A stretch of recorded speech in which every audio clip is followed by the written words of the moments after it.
Hello भाइयों बहनों, नमस्कार। मैं इरफान। नमस्कार दोस्तों, एक्सेल न्यूज़ पे आपका बहुत बहुत स्वागत है। आज हम लोग बात करने वाले हैं अपने बॉलीवुड में जो इरफान खान साहब, ऋषि कपूर साहब। इरफान खान और ऋषि कपूर के निधन के बाद प्रोड्यूसर्स गिल्ड ऑफ इंडिया के सीईओ कुलमीत मक्कड़ का निधन, शोक में डूबा बॉलीवुड। ये भी एक सदमा लगा इरफान खान और ऋषि कपूर के बाद बॉलीवुड को। आइए बात करते हैं लॉकडाउन की। लॉकडाउन को 3 मई से फिर बढ़ाकर 17 मई तक कर दिया गया है और कुछ जगहों से ट्रेन चालू होंगी 1 मई से। और जितने भी मजदूर फंसे हुए हैं जहाँ भी अलग अलग राज्यों में, सबको अपने अपने घर पहुँचाया जाएगा। जो भी विद्यार्थी कहीं फंसे हुए हैं, खास करके कोटा के लिए, उनको सबको अपने अपने घर पहुँचाया जाएगा। सबको भोजन की व्यवस्था किया जाएगा और मैं उम्मीद करता हूँ कि सरकार के द्वारा ये सब फ्री में किया जाए और इससे लोगों को बेनिफिट मिलेगा ही। साथ में किसी के पास पैसे नहीं है, बहुत सारे लोग परेशान चल रहे हैं, तो ये फ़ायदा मिलना चाहिए आम जनता को।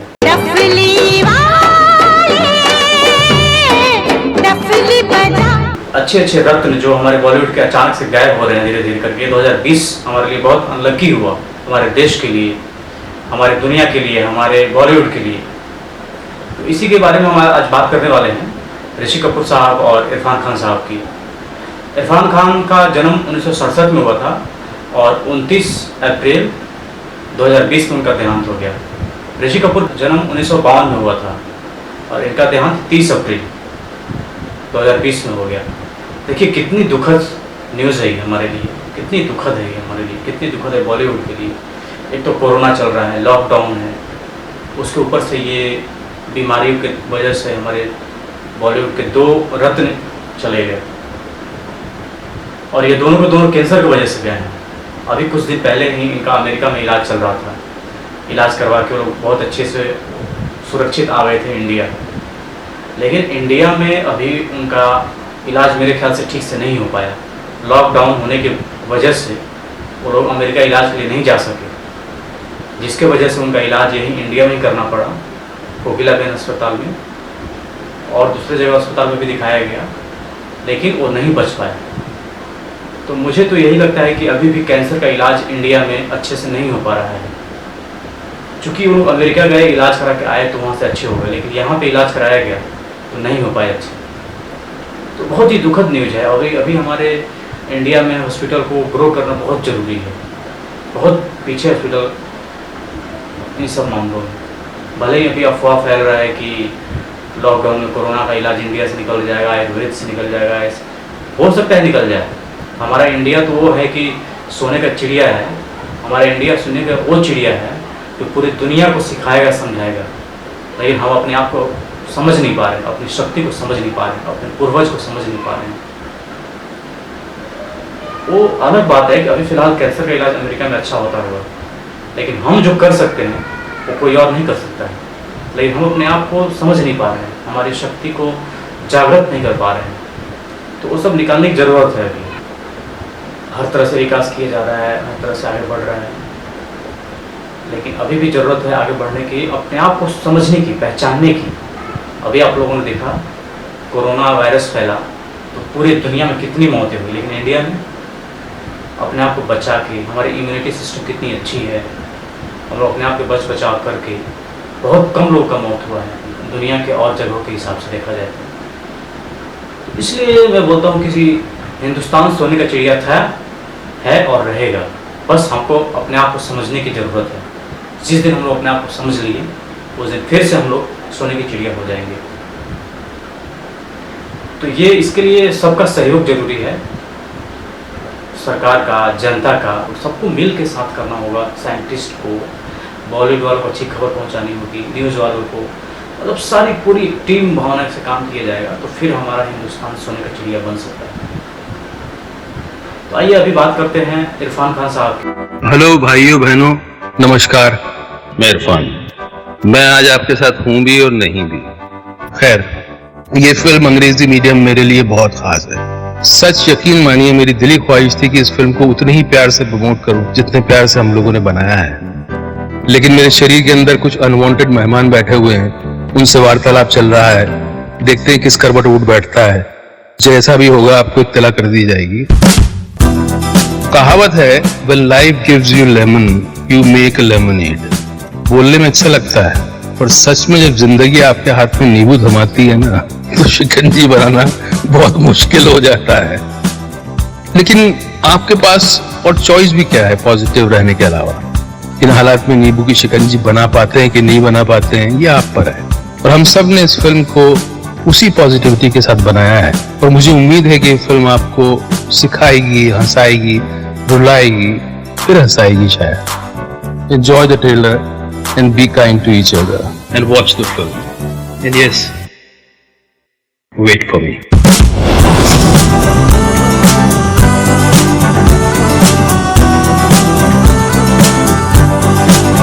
ऐसे ऐसे नगमे हैं इनके, जैसे ये एक रत्न थे वैसे इनके काम भी एक रत्न छोड़ के गए हैं ये, जो हिंदुस्तान को एक अलग पहचान देता है इनके कामों की वजह से। इंटरनेशनल हॉलीवुड में भी काम किया था इरफान खान साहब ने।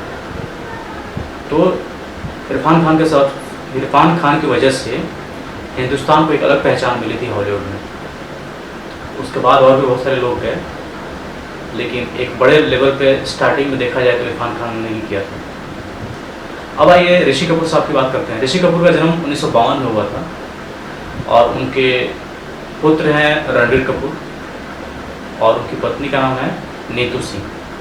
नीतू कपूर अब उनको बोलते हैं लोग। प्रेजेंट टाइम में रणबीर कपूर की गर्लफ्रेंड है आलिया भट्ट, और उम्मीद है कि उनसे शादी भी हो जाए, क्योंकि ऋषि कपूर साहब ने आशीर्वाद दिया था, नीतू कपूर ने भी आशीर्वाद दिया था कि हाँ तुम दोनों शादी कर लो, और अभी एक्सपायर कर गए हैं। रणबीर कपूर अभी इमोशनल टाइम से गुजर रहे होंगे, बहुत ही मुश्किल दौर हो उनको अपने आप को संभाल लेने के लिए। भगवान से प्रार्थना करता हूँ कि ऋषि कपूर साहब के परिवार को भगवान शक्ति दें ताकि वो लोग अपने आप को संभाल सकें, अपने आप को इस विकट परिस्थिति से निकाल सकें, और आने वाले टाइम में रणबीर कपूर और आलिया भट्ट की शादी हो और हम लोग खुशी से ऋषि कपूर साहब को याद करते हुए इनको सब लोग हिंदुस्तान के जितने भी बड़े बुजुर्ग लोग हैं, सीनियर पर्सन लोग हैं, उनको आशीर्वाद दें, और जितने छोटे भी हैं सब उनको प्यार दें। तो आइए इसी उम्मीद के साथ ऋषि कपूर साहब की कुछ नगमे सुनते हैं। तेरे चेहरे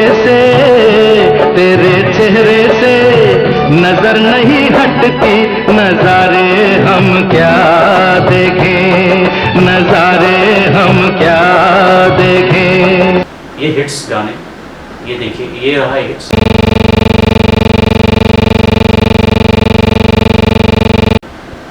अब आइए एक और सुनते हैं ये हिट गाना।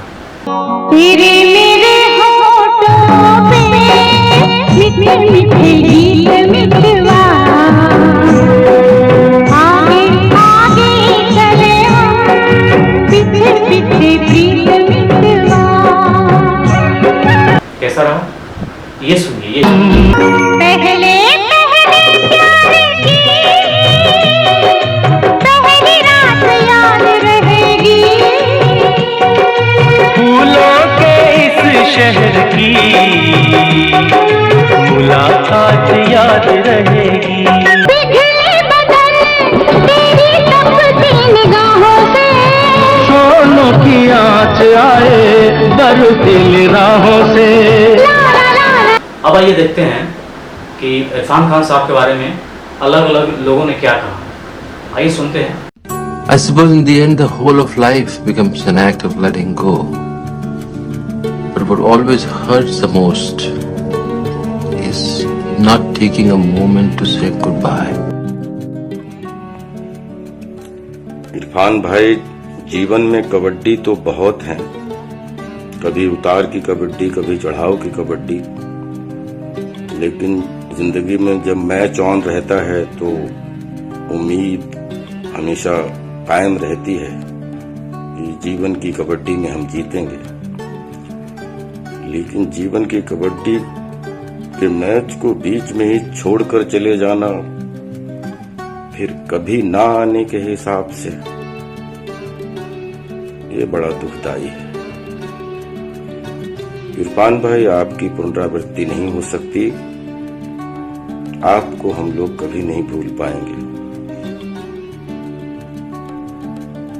लव यू इरफान भाई। आइए सुनते हैं अनुपम खेर ने कहा था।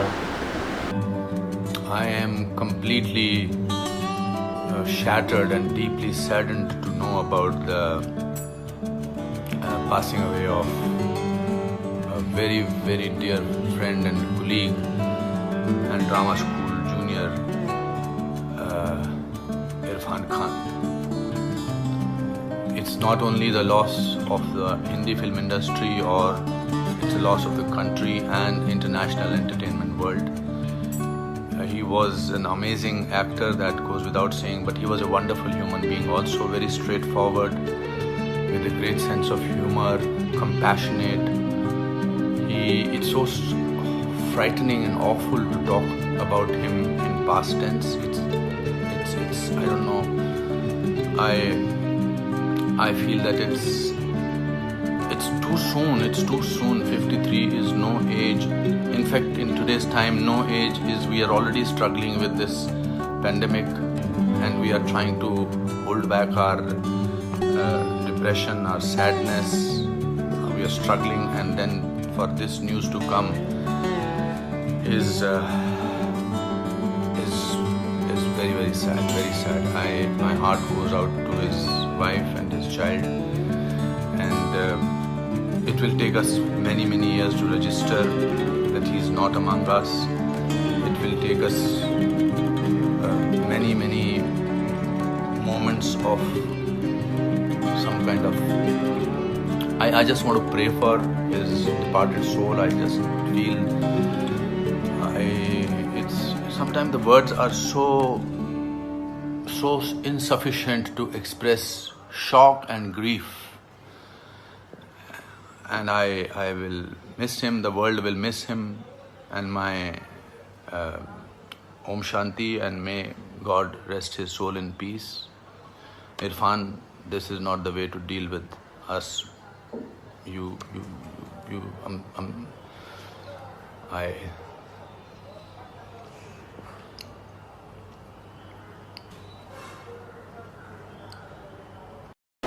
आइए सुनते हैं ऋषि कपूर साहब के बारे में। ऋषि साहब, आज जैसे ही सुना कि आपने इंडस्ट्री को अलविदा कह दिया है,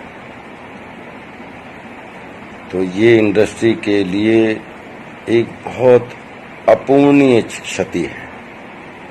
आपकी जगह कोई नहीं ले सकता। आपका सिनेमा के प्रति जो आपका वर्क है, और एक इंसान के रूप में आप जो हम सब के लिए गार्जियन का काम करते थे,